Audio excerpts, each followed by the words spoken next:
नमस्कार दोस्तों, आज हम लाए हैं आपके लिए मुंशी प्रेमचंद द्वारा लिखी कहानी पंच परमेश्वर। वाचन है नीतू श्रीवास्तव का। आपने हमारे चैनल को सब्सक्राइब ना किया हो तो प्लीज़ हमारे चैनल को सब्सक्राइब करें, साथ में लगे बेल आइकन को प्रेस करें जिससे आने वाली नई कहानियों को आप सुन सकें। लाइक करें, शेयर करें, कमेंट करें। आपका कमेंट हमारे चैनल के लिए महत्वपूर्ण है। आइए सुनते हैं कहानी पंच परमेश्वर। जम्मू शेख अलगू चौधरी में गाढ़ी मित्रता थी। साझे में खेती होती थी, कुछ लेन देन में भी साझा था। एक को दूसरे पर अटल विश्वास था। जुम्मन जब हज करने गए थे तब अपना घर अलगू को सौंप गए थे और अलगू जब कभी बाहर जाते तो जुम्मन पर अपना घर छोड़ देते थे। उनमें न खान पान का व्यवहार था, न धर्म का, न केवल विचार मिलते थे। मित्रता का मूल मंत्र भी यही है। इस मित्रता का जन्म उसी समय हुआ जब दोनों मित्र बालक ही थे और जुम्मन के पूज्य पिता जुमराती उन्हें शिक्षा प्रदान करते थे। अलगू ने गुरु जी की बहुत सेवा की थी, खूब प्याले धोए। उनका हुक्का एक क्षण के लिए भी विश्राम न लेने पाता था, क्योंकि प्रत्येक चिलम अलगू को आधे घंटे तक किताबों से अलग कर देती थी। अलगू के पिता पुराने विचारों के मनुष्य थे। उन्हें शिक्षा की अपेक्षा गुरु की सेवा पर अधिक विश्वास था। वह कहते थे कि विद्या पढ़ने से नहीं आती, जो कुछ होता है गुरु के आशीर्वाद से। बस गुरु जी की कृपा दृष्टि चाहिए। अतएव यदि अलगू पर जुमराती शेख के आशीर्वाद अथवा सत्संग का कुछ फल ना हुआ तो यह मानकर संतोष कर लेना कि विद्योपार्जन में मैंने यथाशक्ति कोई बात उठा नहीं रखी। विद्या उसके भाग्य में ही न थी तो कैसे आती। मगर जुमराती शेख स्वयं आशीर्वाद के कायल न थे। उन्हें अपने सोटे पर अधिक भरोसा था और उसी सोटे के प्रताप से आज आसपास के गांव में जुम्मन की पूजा होती थी। उनके लिखे हुए रहनामे या बैनामे पर कचहरी का मुहर्रिम भी कदम न उठा सकता था। हल्के का डाकिया, कांस्टेबल और तहसील का चपरासी सब उनकी कृपा की आकांक्षा रखते थे। अतएव अलगू का मान उनके धन के कारण था तो जुम्मन शेख अपनी अनमोल विद्या से ही सबके आदर पात्र बने थे। जुम्मन शेख की एक बूढ़ी खाला मौसी थी। उसके पास कुछ थोड़ी सी मिल्कियत थी, परंतु उसके निकट संबंधियों में कोई न था। जुम्मन ने लंबे चौड़े वादे करके वह मिल्कियत अपने नाम लिखवा ली थी। जब तक दान पत्र की रजिस्ट्री ना हुई थी तब तक खाला जान का खूब आदर सत्कार किया गया। उनके खूब स्वादिष्ट पदार्थ खिलाए गए, हलवे पुलाव की वर्षा सी की गई। पर रजिस्ट्री की मोहर ने इन खातिरदारियों पर भी मानो मुहर लगा दिया। जुम्मन की पत्नी करीमन रोटियों के साथ कड़वी बातों के कुछ तेज तीखे सालन भी देने लगी। जुम्मन शेख भी निठुर हो गए। अब बेचारी खाला जान को प्रायः नित्य ही ऐसी बातें सुननी पड़ती थी। बुढ़िया ना जाने कब तक जिएगी। 2-3 बीघे उसर क्या दे दिए, मानो मोल ले लिया है। बघारी दाल के बिना रोटी नहीं उतरती। जितना रुपया इसके पेट में झोंक चुके उतने से तो अब तक गांव मोल ले लेते। कुछ दिन खाला जान ने सुना और सहा, पर जब न सहा गया तब जुम्मन से शिकायत की। जुम्मन ने स्थानीय कर्मचारी गृहस्वामी के प्रबंध में उचित ना समझा। कुछ दिन तक और यूं ही रो धोकर काम चलता रहा। अंत में एक दिन खाला ने जुम्मन से कहा, बेटा तुम्हारे साथ मेरा निर्वाह ना होगा, तुम मुझे रुपए दे दिया करो, मैं अपना पका खा लूँगी। जुम्मन ने घृष्टता के साथ उत्तर दिया, रुपए क्या यहाँ फलते हैं? खाला ने नम्रता से कहा, मुझे कुछ रूखा सूखा चाहिए भी नहीं। जुम्मन ने गंभीर स्वर से जवाब दिया, तो कोई या थोड़े ही समझता था कि तू मौत से लड़कर आई है। खाला बिगड़ गई। उन्होंने पंचायत करने की धमकी दी। जुम्मन हंसे। जिस तरह कोई शिकारी हिरन को जाल की तरफ जाते देखकर मन ही मन हंसता है, वह बोले, हाँ जरूर पंचायत करो, फैसला हो जाए। मुझे भी यह रात दिन की खटखट पसंद नहीं। पंचायत में किसी की जीत होगी, इस विषय में जुम्मन को कुछ भी संदेह न था। आसपास के गांव में ऐसा कौन था उसके अनुग्रहों का ऋणी ना हो? ऐसा कौन था जो उसको शत्रु बनाने का साहस कर सके? किसमें इतना बल था जो उसका सामना कर सके? आसमान के फरिश्ते तो पंचायत करने आवेंगे ही नहीं। इसके बाद कई दिन बूढ़ी खाला हाथ में एक लकड़ी लिए आसपास के गांव में दौड़ती रही। कमर झुककर कमान हो गई थी। एक एक पग चलना दूभर था, मगर बात आ पड़ी थी, इसका निर्णय करना जरूरी था। बिरला ही कोई भला आदमी होगा जिसके सामने बुढ़िया ने दुख के आंसू न बहाए हों। किसी ने तो यूँ ही ऊपरी मन से हूँ हाँ करके टाल दिया और किसी ने इस अन्याय पर जमाने को गालियाँ दी। कहा कब में पाँव लटके हुए हैं, आज मरे कल दूसरा दिन, पर हवस नहीं मानती। अब तुम्हें क्या चाहिए, रोटियां खाओ और अल्लाह का नाम लो। तुम्हें अब खेती बाड़ी से क्या काम है। कुछ ऐसे सज्जन भी थे जिन्हें हाथ से रस के रसास्वादन का अच्छा अवसर मिला। झुकी हुई कमर, पोपला मुंह, सन के से बाल, इतनी सामग्री एकत्र हो तब हंसी क्यों ना आवे। ऐसे न्यायप्रिय, दयालु, दीन वत्सल पुरुष बहुत कम थे जिन्होंने इस अबला के दुखड़े को गौर से सुना हो और उसको सांत्वना दी हो। चारों ओर से घूम घाम कर बेचारी अलगू चौधरी के पास आई, लाठी पटक दी, दम लेकर बोली, बेटा तुम भी दम भर के लिए मेरी पंचायत में चले आना। अलगू, मुझे बुलाकर क्या करोगी? कई गांव के आदमी तो आवेंगे ही। खाला अपनी विपद तो सबके आगे रो आई, अब आए ना आए का अख्तियार उनका है। अलगू, यो आने का आ जाऊं, मगर पंचायत में मुंह ना खोलूँगा। खाला, क्यों बेटा? अलगू, अब इसका क्या जवाब दूं? अपनी खुशी, जुम्मन मेरा पुराना मित्र है, उसे बिगाड़ नहीं कर सकता। खाला, बेटा क्या बिगाड़ के डर से ईमान की बात ना कहोगे? हमारे सोए हुए धर्म ज्ञान की सारी संपत्ति लुट जाए तो उसे खबर नहीं होती, परंतु ललकार सुनकर वह सचेत हो जाता है, फिर उसे कोई जीत नहीं सकता। अलगू इस सवाल का कोई उत्तर ना दे सका, पर उसके हृदय में ये शब्द गूंज रहे थे, क्या बिगाड़ के डर से ईमान की बात ना कहोगे? संध्या के समय एक पेड़ के नीचे पंचायत बैठी। शेख जुम्मन ने पहले से ही फर्श बिछा रखा था। उन्होंने पान, इलायची, हुक्के, तंबाकू आदि का प्रबंध भी किया था। हाँ, वह स्वयं अलबत्ता अलगू चौधरी के साथ दूर पर बैठे जब पंचायत में कोई आ जाता था तब दबे सलाम से उनका स्वागत करते थे। जब सूर्यास्त हो गया और चिड़ियाओं की कलरव युक्त पंचायत पेड़ों पर बैठी, तब यहाँ भी पंचायत शुरू हुई। फर्श की एक एक अंगुल जमीन भर गई, पर अधिकांश दर्शक ही थे। निमंत्रित महाशयों में से केवल वे ही लोग पधारे थे जिन्हें जुम्मन अपनी कुछ कसर निकालनी थी। एक कोने में आग सुलग रही थी। नाई तबातोड़ चिलम भर रहा था। यह निर्णय करना असंभव था कि सुलगते हुए उपलों से अधिक धुआं निकलता था या चिलम के दमों से। लड़के इधर उधर दौड़ रहे थे, कोई आपस में गाली गलौज करते और कोई रोते थे। चारों तरफ कोलाहल मच रहा था। गांव के कुत्ते इस जमाव को भोज समझकर झुंड के झुंड जमा हो गए थे। पंच लोग बैठ गए तो बूढ़ी खाला ने उनसे विनती की, पंचों आज 3 साल हुए मैंने अपनी सारी जायदाद अपने भांजे जुम्मन के नाम लिख दी थी। इसे आप लोग जानते ही होंगे।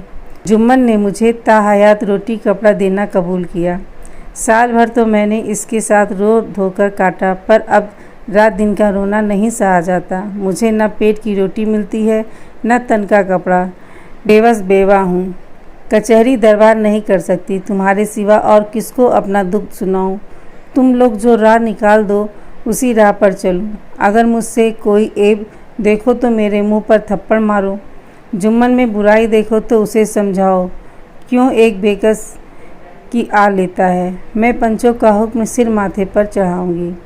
राधन मिश्र, जिनके कई आसामियों को जुम्मन ने अपने गांव में बसा लिया था, बोले, जुम्मन मियाँ किसे पंच बदते हो? अभी से इसका निपटारा कर लो, फिर जो कुछ पंच कहेंगे वही मानना पड़ेगा।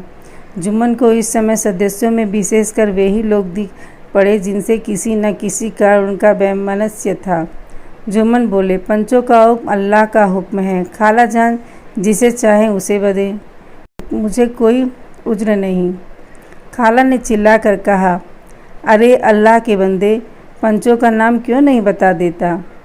कुछ मुझे भी तो मालूम हो। जुम्मन ने क्रोध से कहा, इस वक्त मेरा मुंह ना खुलवाओ, तुम्हारी बन पड़ी है, जिससे चाहो पंच बदो। खाला जान जुम्मन के आक्षेप को समझ गई। वह बोली, बेटा खुदा से डरो, पंच ना किसी के दोस्त होते हैं न किसी के दुश्मन। कैसी बात कहते हो? और तुम्हारा किसी पर विश्वास ना हो तो जाने दो। अलगू चौधरी को तो मानते हो? लो, मैं उन्हीं को सरपंच बनती हूँ। जुम्मन शेख आनंद से फूल उठे, परंतु भावों को छिपा कर बोले, अलगू ही सही, मेरे लिए जैसे रामधन वैसे अलगू। अलगू इस झमेले में फंसना नहीं चाहते थे। वे कन्नी काटने लगे। बोले, खाला, तुम जानती हो कि मेरी जुम्मन से गाढ़ी दोस्ती है। खाला ने गंभीर स्वर में कहा, बेटा, दोस्ती के लिए कोई अपना ईमान नहीं बेचता। पंच के दिल में खुदा बसता है। पंचों के मुंह से जो बात निकलती है वह खुदा की तरफ से निकलती है। अलगू चौधरी सरपंच हुए। रामधन मिश्र और जुम्मन के दूसरे विरोधियों ने बुढ़िया को मन में बहुत कोसा। अलगू चौधरी बोले, शेख जुम्मन, हम और तुम पुराने दोस्त हैं। जब काम पड़ा तुमने हमारी मदद की और हम भी जो कुछ बन पड़ा तुम्हारी सेवा करते रहे, मगर इस समय तुम और बूढ़ी खाला दोनों हमारी निगाह में बराबर हो। तुमको पंचों से जो कुछ अर्ज करनी हो करो। जुम्मन को पूरा विश्वास था कि अब बाजी मेरी है। अलग यह सब दिखावे की बातें कर रहा है। अत्यों शांत चित्त होकर बोले, पंचों, 3 साल हुए खाला जान ने अपनी जायदाद मेरे नाम हिब्बा कर दी थी। मैं उन्हें ताहयात खाना कपड़ा देना कबूल किया था। खुदा गवाह है, आज तक मैंने खाला जान को कोई तकलीफ़ नहीं दी। मैं उन्हें अपनी माँ के समान समझता हूँ। उनकी खिदमत करना मेरा फ़र्ज़ है, मगर औरतों में ज़रा अनबन रहती है, उसमें मेरा बस क्या है। खाला जान मुझसे माहवार खर्च अलग मांगती हैं। जायदाद जितनी है वह पंचों से छुपी नहीं है।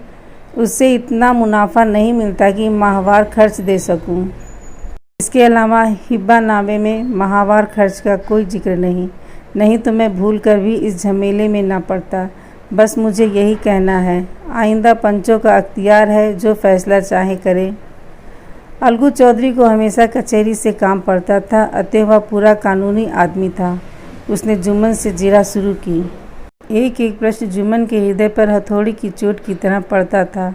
रामधन मिश्र इस प्रश्नों पर मुग्ध हुए जाते थे। जुम्मन चकित थे कि अलगू को क्या हो गया। यह अलगू मेरे साथ बैठा हुआ कैसी कैसी बातें कर रहा था। इतनी देर में इसे कायाकल्प हो गई कि मेरा जड़ खोदने पर तुला हुआ है। ना मालूम कब की कसर यह निकाल रहा है। क्या इतने दिनों की दोस्ती कुछ भी काम ना आवेगी? जुम्मन शेख तो इसी संकल्प विकल्प में पड़े हुए थे। इतने में अलगू ने फैसला सुनाया। जुम्मन शेख, पंचों ने इस मामले पर विचार किया है। उन्हें यह नीति संगत मालूम होता है कि खाला जान को माहवार खर्च दिया जाए। हमारा विचार है कि खाला की जायदाद से इतना मुनाफा अवश्य होता है कि माहवार खर्च दिया जा सके। बस यही हमारा फैसला है। अगर जुम्मन को खर्च देना मंजूर ना हो तो हिब्बानामा रद्द समझा जाए। यह फैसला सुनते ही जुम्मन सन्नाटे में आ गए। जो अपना मित्र हो वह शत्रु का व्यवहार करे और गले पर छुरी फेरे, इसे समय के हेर फेर के सिवा और क्या कहे। जिस पर पूरा भरोसा था उसने समय पड़ने पर धोखा दिया। ऐसे ही अवसरों पर झूठे सच्चे मित्रों की परीक्षा की जाती है। यही कलयुग की दोस्ती है। अगर लोग ऐसे कपटी धोखेबाज ना होते तो देश में आपत्तियों का प्रकोप क्यों होता। यह हैजा, प्लेग आदि व्याधियाँ दुष्कर्मों के ही दंड हैं। मगर रामधन मिश्र और अन्य पंच अलगू चौधरी की इस नीति परायणता की प्रशंसा जी खोलकर कर रहे थे। वे कहते थे, इसका नाम पंचायत है, दूध का दूध और पानी का पानी कर दिया। दोस्ती की जगह है, किंतु धर्म का पालन करना मुख्य है। ऐसे ही सत्यवादियों के बल पर पृथ्वी ठहरी है, नहीं तो यह कब की रसातल हो जाती। इस फैसले ने अलगू और जुम्मन की दोस्ती की जड़ हिला दी। अब वे साथ साथ बातें करते नहीं दिखाई देते। इतना पुराना मित्रता रूपी वृक्ष सत्य का एक झोंका भी न सह सका। सचमुच वह बालू की ही जमीन पर खड़ा था। उनमें अब शिष्टाचार का अधिक व्यवहार होने लगा। एक दूसरे की आवभगत ज़्यादा करने लगे। वे मिलते जुलते थे, मगर उसी तरह जैसे तलवार से ढाल मिलती हो। जुम्मन के चित्त में मित्र की कुटिलता आठों पहर खटका करती थी। उसे हर घड़ी यही चिंता रहती थी कि किस तरह बदला लेने का अवसर मिले। अच्छे कामों की सिद्धि में बड़ी देर लगती है, पर बुरे कामों की सिद्धि में यह बात नहीं होती। जुम्मन को भी बदला लेने का अवसर जल्द ही मिल गया। पिछले साल अलगू चौधरी बटेसर से बैलों की एक बहुत अच्छी गोई मोल लाए थे। बैल पछाई जाति के सुंदर बड़े बड़े सींगों वाले थे। महीनों तक आसपास के गांव के लोग दर्शन करते रहे। दैव योग से जुम्मन की पंचायत के 1 महीने बाद इस जोड़ी का एक बैल मर गया। जुम्मन ने दोस्तों से कहा, यह दगाबाजी की सज़ा है। इंसान सब्र भले ही कर जाए, पर खुदा नेक के बद सब देखता है। अलगू को संदेह हुआ कि जुम्मन ने बैल को विष दिला दिया। चौधराइन ने भी जुम्मन पर ही इस दुर्घटना का दोषारोपण किया। उसने कहा, जुम्मन ने कुछ करा दिया है। चौधराइन और करीमन में इस विषय पर एक दिन खूब ही वाद विवाद हुआ। दोनों देवियों ने शब्द बाहुल की नदी बहा दी। व्यंग्यता, वक्त्योक्ति, अन्योक्ति और उपमा आदि अलंकारों में बातें हुई। जुम्मन ने किसी तरह शांति स्थापित की। उन्होंने अपनी पत्नी को डांट डपट कर समझा दिया। वह उसे उस रणभूमि से हटा भी ले गए। उधर अलगू चौधरी ने समझाने बुझाने का काम अपने तर्कपूर्ण सोटे से किया। अब अकेले बैल किस काम का? उसका जोड़ बहुत ढूंढा गया पर न मिला। निदान यह सलाह ठहरी कि इसे बेच डालना चाहिए। गांव में एक समझू साहू थे। वह इक्का गाड़ी हाँकते थे। गांव के गुड़ घी लाद कर मंडी ले जाते, मंडी से तेल नमक भर लाते और गांव में बेचते।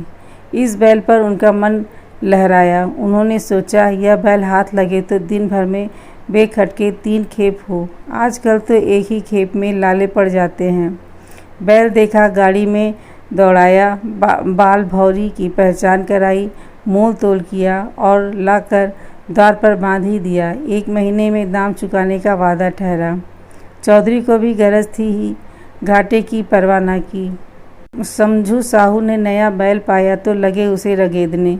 वह दिन में 3-3, 4-4 खेपे करने लगे। न चारे की फिक्र थी न पानी की, बस खेपों में काम था। मंडी ले गए, वहाँ कुछ सूखा भूसा सामने डाल दिया। बेचारा जानवर अभी दम भी न लेने पाया था कि फिर जोत दिया।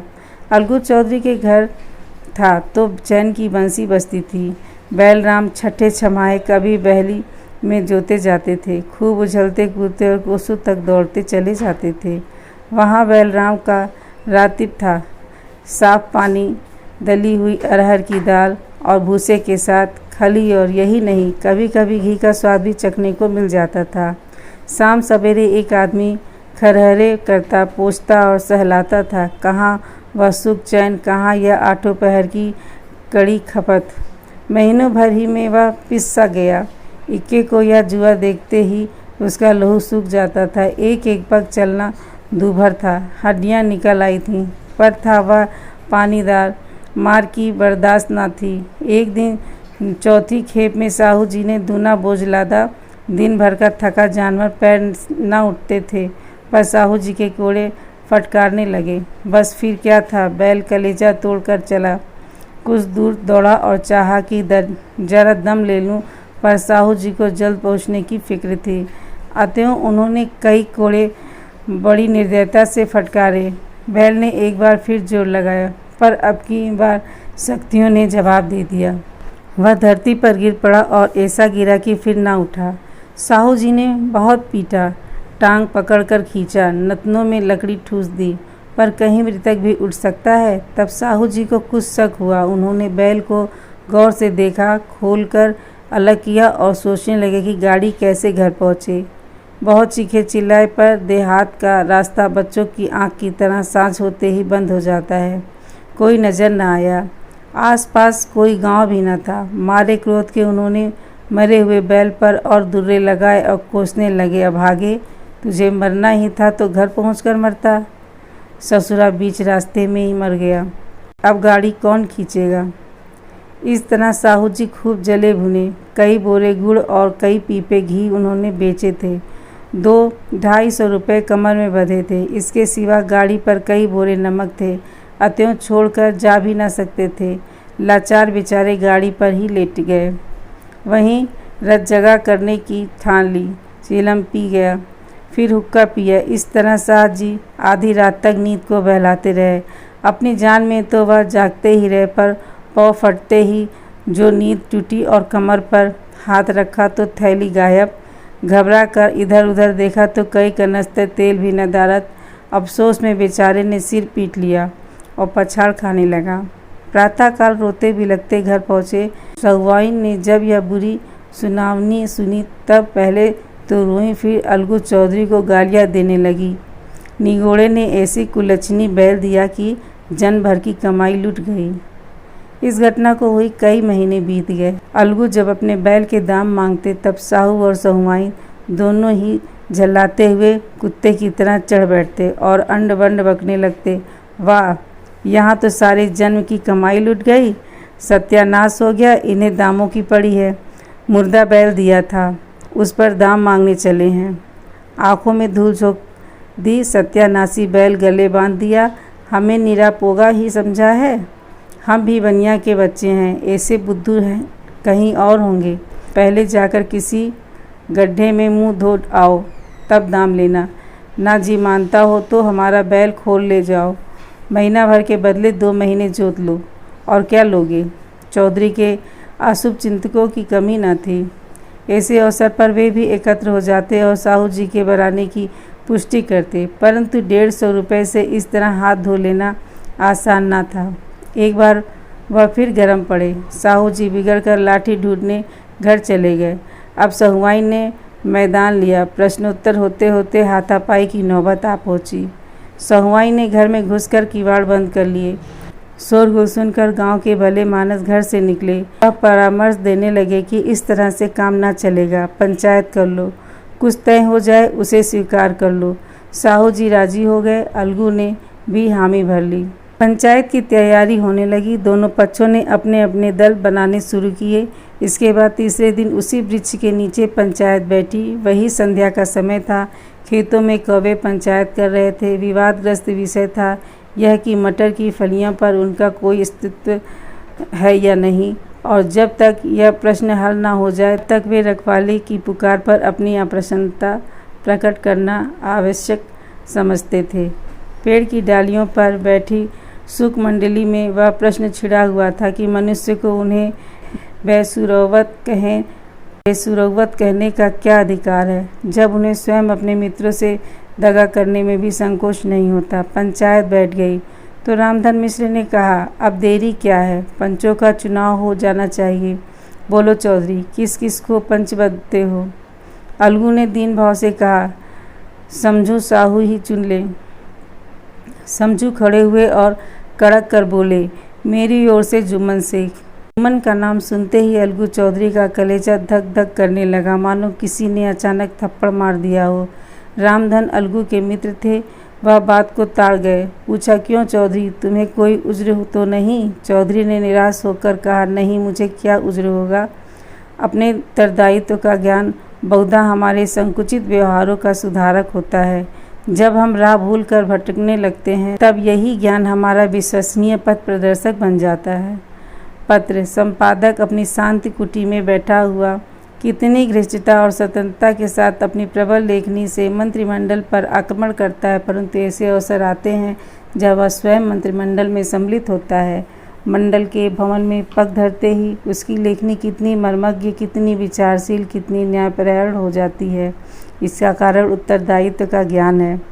नवयुवक युवावस्था में कितना उदंड रहता है, वे उसे कुल कलंक समझते हैं, परंतु थोड़ी ही समय में परिवार का बोझ सिर पर पड़ते ही वह अव्यवस्थित चित्त उन्मत्त युवक कितना धैर्यशील, कैसा शांतचित्त हो जाता है। यह भी उत्तरदायित्व के ज्ञान का फल है। जुम्मन शेख के मन में भी सरपंच का उच्च स्थान ग्रहण करते ही अपनी जिम्मेदारी का भाव पैदा हुआ।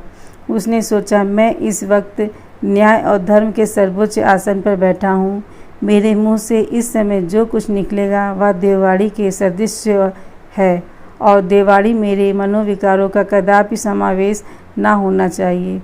मुझे सत्य से जौ भर भी टलना उचित नहीं। पंचों ने दोनों पक्षों से सवाल जवाब करना शुरू किया। बहुत देर तक दोनों दल अपने अपने पक्ष का समर्थन करते रहे। इस विषय में तो सब सहमत थे कि समझू को बैल का मूल्य देना चाहिए, परंतु वह महाशय इस कारण रियायत करना चाहते थे कि बैल के मर जाने से समझू को हानि हुई। उसके प्रतिकूल 2 सभ्य मूल के अतिरिक्त समझू को दंड भी देना चाहते थे, जिससे फिर किसी को पशुओं के साथ ऐसी निर्दयता करने का साहस न हो। अंत में जुम्मन ने फैसला सुनाया, अलगू चौधरी और समझू साहू, पंचों ने तुम्हारे मामले पर अच्छी तरह विचार किया। समझू को उचित है कि बैल का पूरा दाम दे। जिस वक्त उन्होंने बैल लिया उसे कोई बीमारी ना थी। अगर उसी समय दाम दे दिए जाते तो आज समझू उसे फिर लेने का आग्रह न करते। बैल की मृत्यु केवल इस कारण हुई कि उसे बड़ा कठिन परिश्रम लिया गया, उसके दाने चारे का कोई प्रबंध न किया गया। रामधन मिश्र बोले, समझू ने बैल को जानबूझकर मारा है, अतः उसे दंड देना चाहिए। जुम्मन बोले, यह दूसरा सवाल है, हमको इससे कोई मतलब नहीं। झगड़ू साहू ने कहा, समझू के साथ कुछ रियायत होना चाहिए। जुम्मन बोले, यह अलगू चौधरी की इच्छा पर निर्भर है, यह रियायत करें तो उनकी भलमनसी। अलगू चौधरी फूले न समाये, उठ खड़े हुए और जोर से बोले, पंच परमेश्वर की जय। इसके साथ ही चारों ओर से प्रतिध्वनि हुई, पंच परमेश्वर की जय। यह मनुष्य का काम नहीं, पंच में परमेश्वर वास करते हैं, यही उन्हीं की महिमा है। पंच के सामने खोटे को कौन खरा कह सकता है। थोड़ी देर बाद जुम्मन अलगू के पास आए और उनके गले लिपट कर बोले, भैया, जब तुमने मेरी पंचायत की तब मैं तुम्हारा प्राणघातक शत्रु बन गया था, पर आज मुझे ज्ञात हुआ कि पंच के पद पर बैठकर ना कोई किसी का दोस्त और ना दुश्मन, न्याय के सिवा उसे और कुछ नहीं सूझता। आज मुझे विश्वास हो गया है कि पंच की जबान से खुदा बोलता है। अलगू रोने लगे। इस तरह पानी से दोनों के दिलों का मैल धुल गया। मित्रता की मुरझाई हुई लता फिर हरी हो गई। धन्यवाद।